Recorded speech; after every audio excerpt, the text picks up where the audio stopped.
नमस्कार, स्वागत है आपका आराध्य टीवी पर। मैं हूं आपके साथ अभिषेक। उत्तराखंड का special debate show prime time with Uttarakhand देख रहे हैं आप, और आज चर्चा होगी अपनों के सवाल और उस पर मचे सियासी बवाल पर। दरअसल उत्तराखंड में पानी की जबरदस्त किल्लत है। राज्य के 470 से भी ज्यादा प्राकृतिक जल स्रोत अब सूखने की कगार पर है। अल्मोड़ा, पौड़ी और चमोली में स्थिति तो और भी ज्यादा खराब है। भीषण गर्मी, कम बारिश, बढ़ते निर्माण कार्य और पर्यटकों की अधिकता के चलते इस तरह के हालात बन रहे हैं, और भी तमाम कारण गिनाए जा रहे हैं। न केवल पीने के पानी की कमी है, बल्कि कृषि भी इससे सीधे तौर पर प्रभावित हो रही है। अब इन सबको देखते हुए प्रदेश के कई इलाकों में जल जीवन मिशन का काम तो चला, आज भी चल रहा है। हर घर नल से जल ये पहुंचाने की व्यवस्था को लेकर काम तो हो रहा है, लेकिन जल जीवन मिशन का काम इतना धीमा है कि आज भी ये अपनी धीमी रफ्तार को लेकर आलोचना का शिकार है। राज्य में सत्तासीन भाजपा के विधायक ही अब इसको लेकर सवाल उठाने लगे।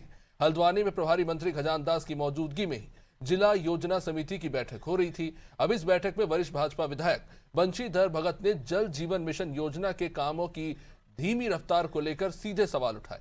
अब इस पर सियासत शुरू हो गई है। कांग्रेस का कहना है कि विधायक ने उनके आरोपों की एक तरह से पुष्टि कर दी है। क्या उत्तराखंड को पानी की भीषण किल्लत से निजात मिलेगा, या इसी तरह बस इस पर सियासत ही होती रहेगी? समझने की कोशिश करेंगे, लेकिन उससे पहले देखिए ये रिपोर्ट।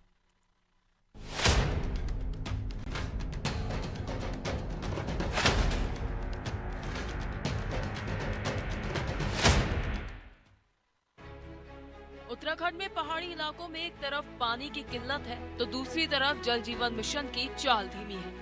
आलम यह है कि मिशन पर अब सत्तासीन भाजपा के ही विधायक सवाल उठा रहे हैं। नैनीताल जिले की कालाढूंगी विधानसभा से वरिष्ठ बीजेपी विधायक बंशीधर भगत ने जिला योजना समिति की बैठक में जल जीवन मिशन को लेकर नाराजगी जताई है। भाजपा विधायक ने बैठक में कहा कि जल जीवन मिशन योजना के तहत होने वाले कार्यों ने त्राहिमाम कर रखा है।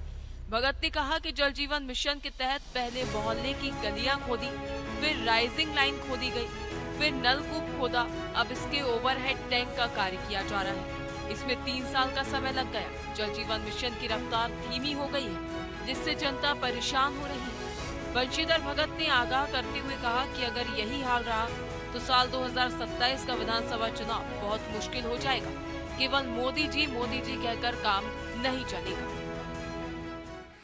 जल जीवन मिशन ने ऐसा त्राहिमाम कर रखा है कि मैं बता नहीं सकता। 2027 बहुत मुश्किल हो जाएगा। ये मोदी जी कह के नहीं चलेगा। एक तो बहुत गलत काम क्या किया, पहले मोहल्ले की गलियां खोदी, फिर राइजिंग लाइन खोदी, फिर नलकूप बनाया, अब ओवरहेड टैंक बना रहे। इस प्रक्रिया में लग गए 3 साल। 3 साल से खुदी हुई गली पर लोग घूम, और अभी आगे मुझे नहीं लगता कुछ होगा। लेकिन अधिकारी को दोष नहीं दे रहा, थोड़ा बजट की बहुत कमी हो गई। अब उस कारण से अब हम इनको भी जोर से नहीं कह पा रहे। बहुत दिक्कत हो गई है। पानी नल बिछा रखे हैं, पानी बिल्कुल नहीं है, और उसके कारण से रोड में चलने लायक नहीं रहेगी। बंशीधर भगत के बयान के बाद उत्तराखंड कांग्रेस हमलावर हो गई है। कांग्रेस के प्रदेश अध्यक्ष गणेश गोदियाल ने कहा है कि कांग्रेस के जल जीवन मिशन भ्रष्टाचार के आरोपों पर भाजपा विधायक ने स्वयं ही मोहर लगा दी है। गोदियाल ने कहा कि कार्यों की धीमी रफ्तार भाजपा की कार्य संस्कृति है। हम तो पहले से कह रहे हैं, उन्होंने तो हमारी बात को मोहर लगाई है। हम तो पहले से कह रहे हैं कि जल जीवन मिशन में घर घर जल, घर घर नल एक नारा है, और वास्तविक रूप में ये सरकारी धन को ठिकाने लगाने का एक बड़ा जरिया इन्होंने बना रखा है। ये उन्हीं के विधायक ने कह दी। उन्होंने ये बात भी सही कही कि 2027 में जो 2 बार चल गया मोदी नाम, वो मोदी नाम 2027 में नहीं चलना है। वहीं इस मुद्दे पर सफाई देते हुए बीजेपी के प्रदेश प्रवक्ता हनी पाठक ने कहा है कि सीएम धामी जल जीवन मिशन के तहत होने वाले कार्यों की रफ्तार बढ़ाने की कवायद में जुटे हुए हैं। ऐसे में अगर प्रशासनिक स्तर पर ही कोई लापरवाही हुई है तो इसका संज्ञान लेकर गंभीरता से एक्शन लिया जाएगा। गांव-गांव पानी पहुंचाने का जो कार्य किया है हर घर जल के माध्यम से, वो काबिले तारीफ है। फिर भी अगर कहीं पर किसी भी प्रकार की कोई कमी आती है तो हमारे विधायक ऐसा नहीं है कि उसको लेकर चिंता व्यक्त नहीं करते हैं या ढीला ढिलाई हवाली करते हैं।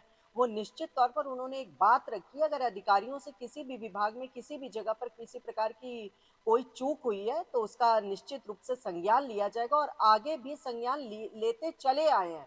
अगर अभी हम कुछ दिन पहले की बात करें तो 1905 के माध्यम से जो शिकायतें आई थी, तो बैठक में न जाने के बजाय हमारे यशस्वी मुख्यमंत्री श्री पुष्कर सिंह धामी जी स्वयं सड़क पर उतरते हैं और व्यक्ति की समस्या को सुनने के बाद तुरंत ही सब अधिकारियों को वीडियो कॉन्फ्रेंसिंग के माध्यम से जोड़ते हैं। तो जगह जगह किसी भी प्रकार की अगर कोई समस्या आती है तो ये जन जन की सरकार है, जन जन के द्वार है, तो हर समस्या का संज्ञान लिया जाएगा। कहीं भी अगर अधिकारियों के द्वारा लापरवाही हुई है तो उसके प्रति भी सख्त से सख्त कार्रवाई की जाएगी। आपको बता दें कि पानी की कमी से जनता वैसे ही परेशान है। कांग्रेस जल जीवन मिशन योजना के तहत होने वाले कार्यों को लेकर सरकारी तंत्र पर भ्रष्टाचार के आरोप लगाती रही है। अब बीजेपी के विधायक ने ही सच्चाई बयां कर दी है। ऐसे में सवाल ये उठता है कि इतनी महत्वपूर्ण योजना में लापरवाही कैसे की जा रही है।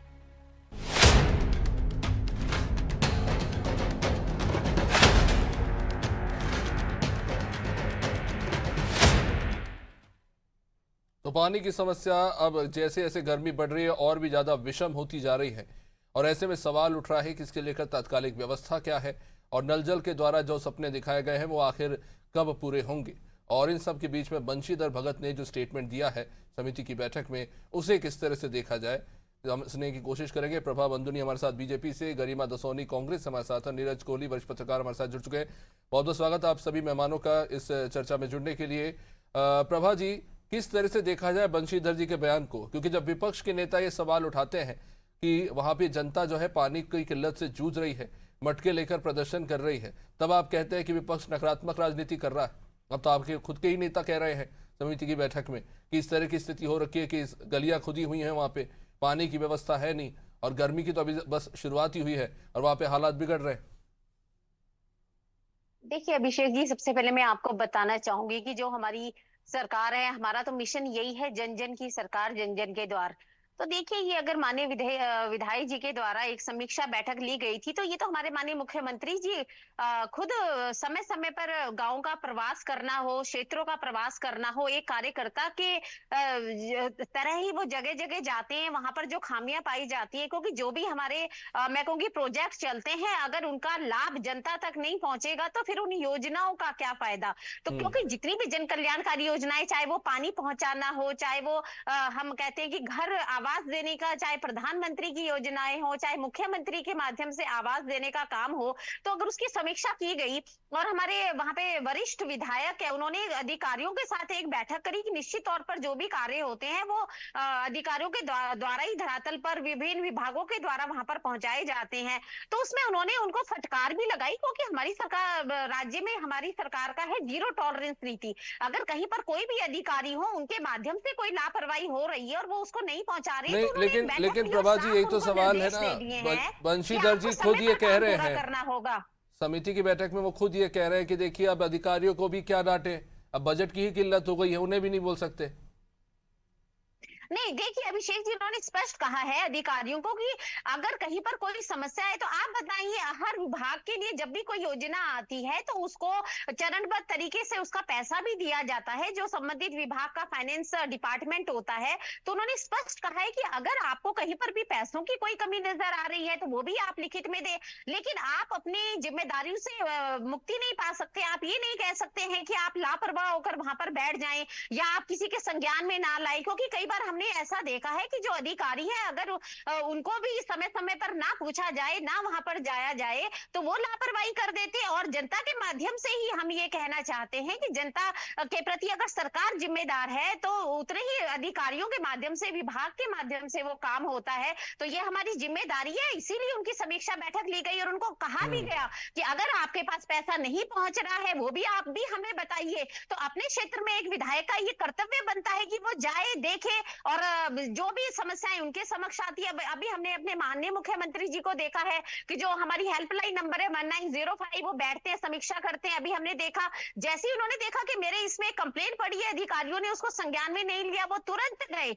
और वहां पर जाके उन्होंने संबंधित अधिकारियों को बुलाया, वहां की क्षेत्रीय जनता को बुलाया, पूछा कि अगर ये केबल की लाइन है, पानी की लाइन है, ये ऊपर कहाँ है, क्यों है सड़कों पे। तो इसका मतलब है कि हमारी सरकार वो सरकार है जो हर छोटी से छोटी समस्या को इतनी नहीं गंभीरता प्रभा जी, से निश्चित लेती है। रूप हम से केवल बड़े समीक्षा तो मुद्दों को करनी नहीं ही ले चाहिए, रहे हैं। विभाग की समीक्षा होनी चाहिए, जो जिम्मेदार अधिकारी काम संभाल रहे उसकी समीक्षा होनी चाहिए।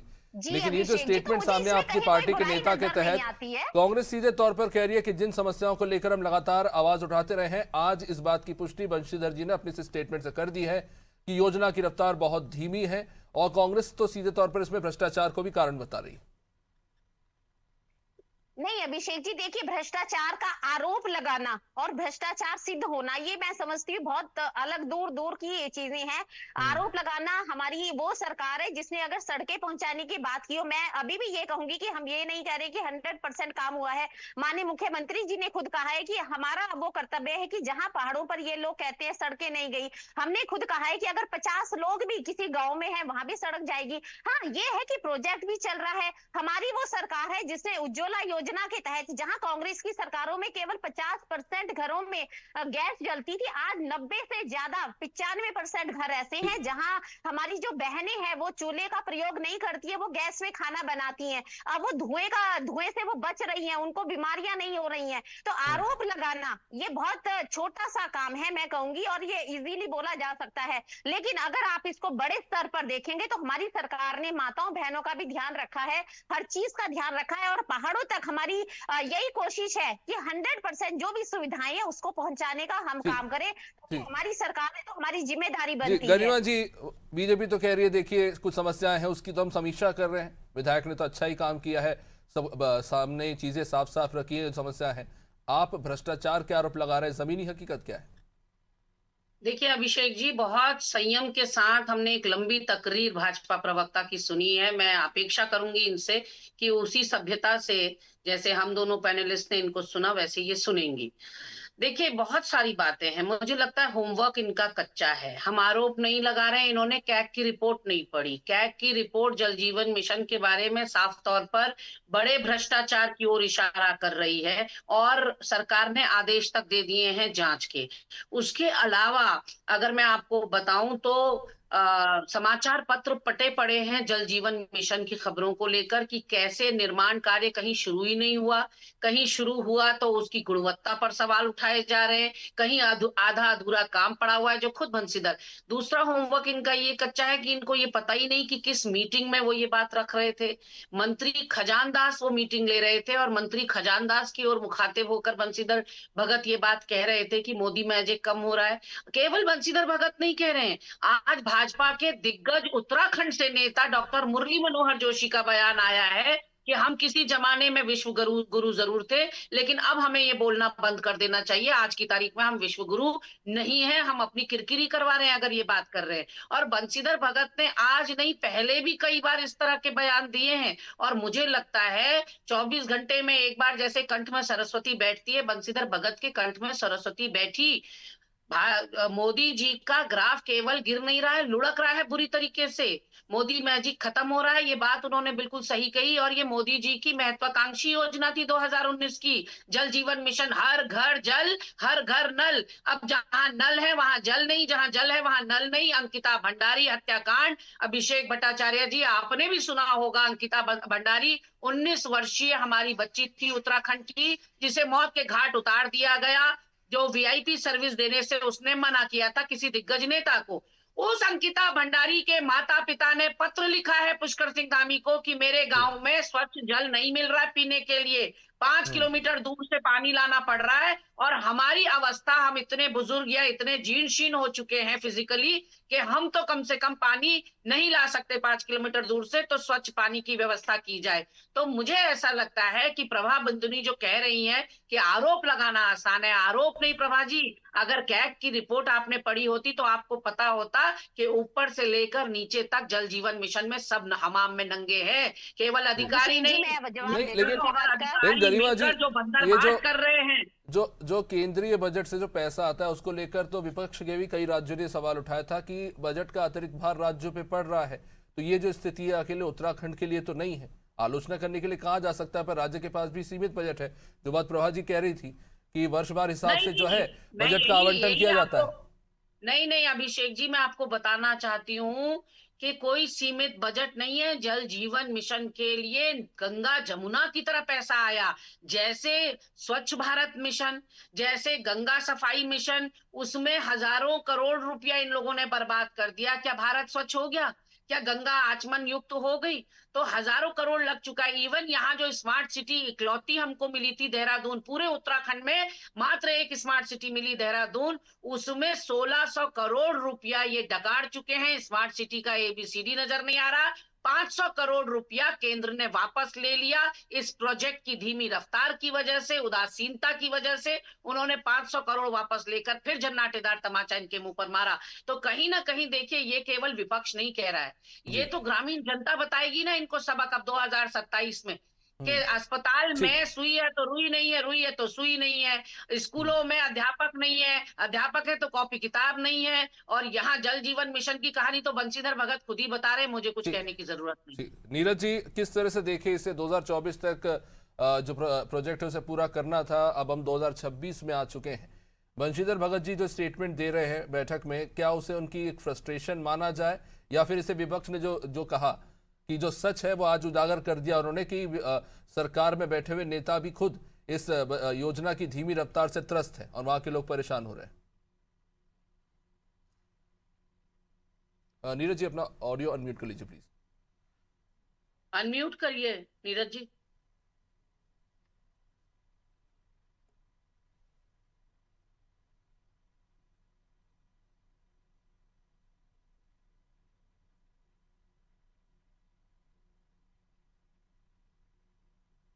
लगता है कुछ तकनीकी समस्या, वापस लौटूंगा।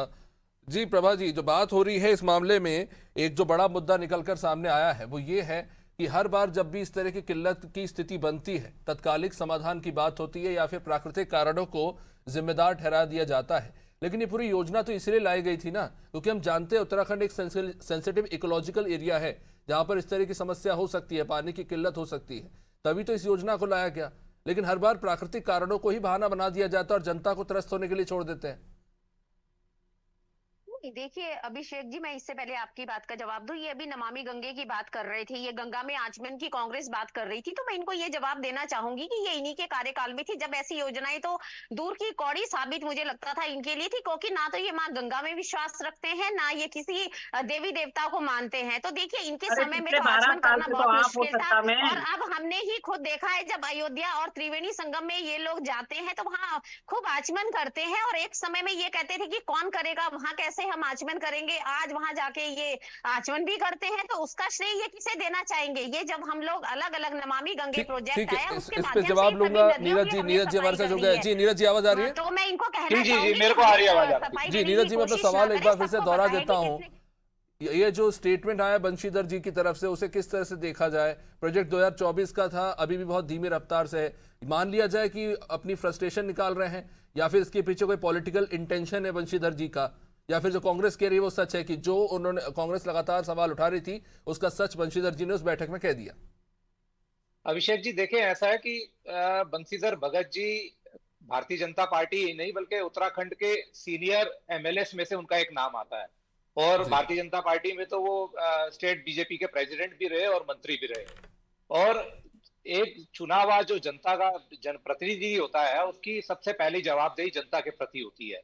2027 में विधानसभा के चुनाव होने हैं, चुनाव में 8-10 महीने का समय रह गया है, और जिला योजना की समीक्षा बैठक में प्रभारी मंत्री जो हमारे खजान दास हैं उनके सामने जब उस प्रोजेक्ट की एक समीक्षा हो रही थी, उस समीक्षा के बीच में जो बात निकल के आई जल जीवन मिशन की, तो ये कोई फ्रस्ट्रेशन नहीं है, एक समस्या उन्होंने देखी कि ये समस्या निकल के आई क्योंकि वो अपनी आंखों से देख रहे होंगे उनके क्षेत्र की समस्या होगी, और उनको पता है 2027 में फिर उनको चुनाव के बीच में जाना है, और 3 साल से कोई प्रोजेक्ट चल रहा है, अगर उस प्रोजेक्ट में उस तरह से परफॉर्मेंस नहीं आ रही जैसी आनी चाहिए, तो आखिर में फेस तो एमएलए को ही करना है मौके पे जाकर, उनको ही जवाबदेही देनी है। और अगर जनता में दिक्कत झेल रही होगी, परेशानी झेल रही होगी, तो एमएलए के पास ही लोग जा रहे होंगे, और एमएलए के पास फेस सेविंग के अलावा और कोई चारा नहीं है। या तो जनता की समस्या को समाधान करे, और नहीं तो फिर वो और कोई इसके पास कोई उठता नहीं, कोई किसी तरह का कोई सवाल नहीं उठता। तो उन्होंने जो बात कही है वो बात बिल्कुल उस समय मौके की बात है, और वहां की एक समस्या है बड़ी, इसमें कोई दो राय नहीं है। और ये जो ये प्रोजेक्ट, जिस प्रोजेक्ट की बात हो रही है, प्रोजेक्ट को लेकर पहले भी स्टेट के अंदर कई जगह से बात, इस तरह की बात निकल के आई थी कि ये योजना जो है कछुआ चाल से चल रही है। जिस तरह से इस योजना का जो प्रदर्शन होना चाहिए था उस तरह से इसकी डिलीवरी नहीं हो पा रही है, उस तरह की बात निकल के नहीं आ रही है। और ये पहली बार नहीं हुआ ऐसा। अभी एक मैं एग्जांपल देता हूं, इसी तरह की एक बात का करता हूं कि ये विभागों के जो आपसी कोऑर्डिनेशन की बात है यहाँ पर, चाहे वो सीवर लाइन की बात हो, चाहे वो निर्माण एजेंसी की बात हो, जल जीवन मिशन की बात हो, या पावर कॉर्पोरेशन की बात हो। अभी 3-4 दिन पहले की बात है कि हमारे यहाँ देहरादून में राजपुर रोड में जाखन एक जगह है जहां पर पावर कॉर्पोरेशन ने अंडरग्राउंड लाइनें बिछाई, और लाइनें बिछाई उससे पहले जो है नीचे जो है टाइल्स का काम हुआ। किसी निर्माण एजेंसी ने एक फुटपाथ बनाया था, उस फुटपाथ को खोद के पावर कॉर्पोरेशन ने अंडरग्राउंड लाइनें बिछाई। वो लाइन उन्होंने ढंग से बिछाई नहीं, लाइन भी ऊपर के ऊपर रह गई, और वो टाइल्स भी तोड़ दी गई जिसके ऊपर लोग चलते थे। वहां के एक व्यापारी ने और सामाजिक कार्यकर्ता ने मुख्यमंत्री हेल्पलाइन पे उसकी कंप्लेंट दर्ज कराई, और कंप्लेंट दर्ज कराए भी काफी दिन हो गए थे।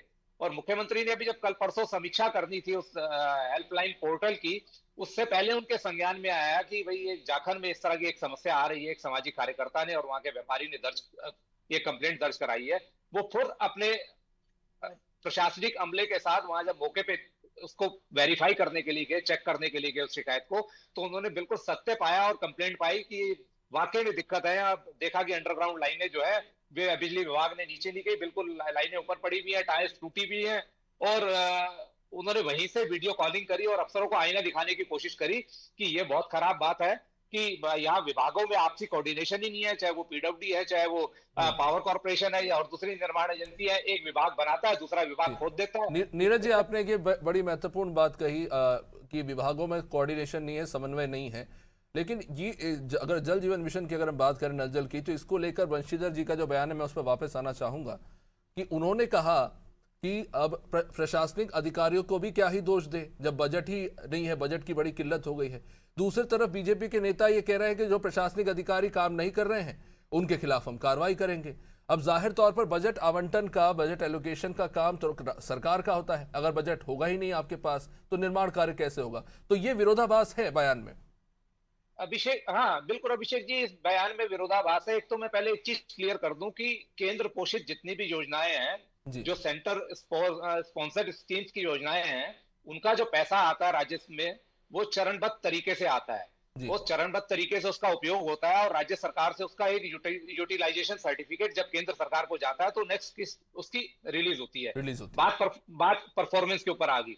एक बात उन्होंने कही कि भाई ये 3 साल से कछुआ चाल से चल रही है, ये प्रोजेक्ट चल रहा है।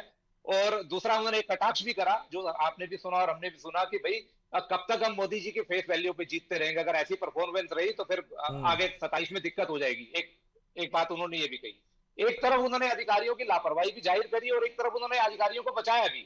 उन्होंने बचाया ये कह के कि अधिकारियों को क्या दोष देना जब बजट का पैसा नहीं है। इधर जब हम मुख्यमंत्री जी की बात सुनते हैं और जब सरकारी वर्जन आता है तो मुख्यमंत्री जी बार बार एक बात कहते हैं कि धन का किसी तरह से कोई अभाव नहीं है, पैसे की कोई दिक्कत नहीं है। और आप देखोगे जब फाइनेंशियल ईयर हमारा खत्म होने वाला होता है तो तमाम प्रोजेक्ट्स में हमारा पैसा लैप्स हो जाता है, हम पैसा खर्च नहीं कर पाते। इस बार भी ऐसी स्थिति बनी थी। समय थोड़ा सीमित है, मैं नीरज जी ने जो बात की उसको आगे बढ़ाना चाहूंगा। प्रभा जी, देखिए जो स्टेटमेंट है बंशीधर जी का, उसको एक बड़ी ही दुविधापूर्ण स्थिति में खड़ा कर दिया बीजेपी को। वैसे एक तरह से कह सकते हैं कि उनकी साफगोई भी है, लेकिन मोदी के फेस पर कब तक जीतते रहेंगे? स्टेटमेंट अपने आप में सवाल खड़ा करता है कि जमीनी स्तर पर काम नहीं होगा तो कब तक क्या फेस वैल्यू के आधार पर ही बस नेता जीतते रहेंगे? देखिए अभिषेक जी, ऐसा नहीं है कि कोई फेस वैल्यू से ही जीतेंगे। अगर भारतीय जनता पार्टी वो पार्टी है अभिषेक जी, आपको भी पता होगा कि जिसने दूसरी बार यहाँ पर इतिहास रचा है सरकार बनाकर, क्योंकि पहले एक चला आ रहा था कि पहले कांग्रेस की सरकार फिर भाजपा की सरकार। तो देखिए अगर हमें दूसरी बार जनता ने अपना आशीर्वाद दिया था तो हमने धरातल पर काम किया था, तभी जनता ने हमें सहयोग दिया, आशीर्वाद दिया। क्योंकि जो जनता है वो काम देखती है धरातल पर। क्योंकि अगर हम भी बयानबाजी करेंगे, हम कहेंगे हमने काम करा, तो कहीं ना कहीं जनता के सामने हमें भी जाना है। और अगर हम ये कह रहे हैं कि हम तीसरी बार सरकार बनाएंगे तो हम अपने विकास कार्यों की वजह से कह प्रभा रहे जी, हैं। समय अगर थोड़ा हमने सीमित है, विकास किया है, तो सबके लिए कब तक काम नल किया जल है। का ये काम पूरा हो जाएगा? 24 का टारगेट था, वो तो गया। नहीं बिल्कुल अभिषेक जी, ऐसा नहीं है। मैंने आपको पहले ही बताया, केवल कुछ क्षेत्र ऐसे हैं जहां पर की ये समस्या है। और मुझे लगता है कि हमने अपने अधिकारियों को अगर ये कहा है, उनको निर्देशित कर रही है, तो बहुत जल्दी ये कार्य भी पूरा हो जाएगा। और समय समय पर इस प्रकार की समीक्षा तो मैं कहूंगी बहुत ही अच्छी बात है। और मैं तो ये कहती हूँ ये होनी चाहिए। और जनता की जो समस्याएं हैं, इसीलिए सरकार बनती है, उनकी समस्याओं बहुत को बहुत दूर करने। शुक्रिया आप सभी मेहमानों का इस चर्चा में जुड़ने के लिए। अब समय इजाजत नहीं देता। तो देखिए, पानी की समस्या एक बहुत ही गंभीर समस्या है, खासतौर से ग्रामीण क्षेत्रों में और पहाड़ी अंचलों में माताएं बहनें जो है बहुत परेशान होती है पानी की किल्लत को लेकर। तो ऐसे में बेहद ज़रूरी है कि बड़ी संजीदगी से इस मुद्दे को लिया जाए, राजनीति से परे हटकर, क्योंकि गर्मी का भी महीना शुरू हुआ है और स्थिति वहाँ विकट हो चली है। ऐसे में देखना होगा आगे किस तरह से प्रयास होते हैं इस संकट से निपटने के लिए। फिलहाल इस कार्यक्रम में इतना ही। आप देखते रहिए अनाज टीवी। नमस्कार।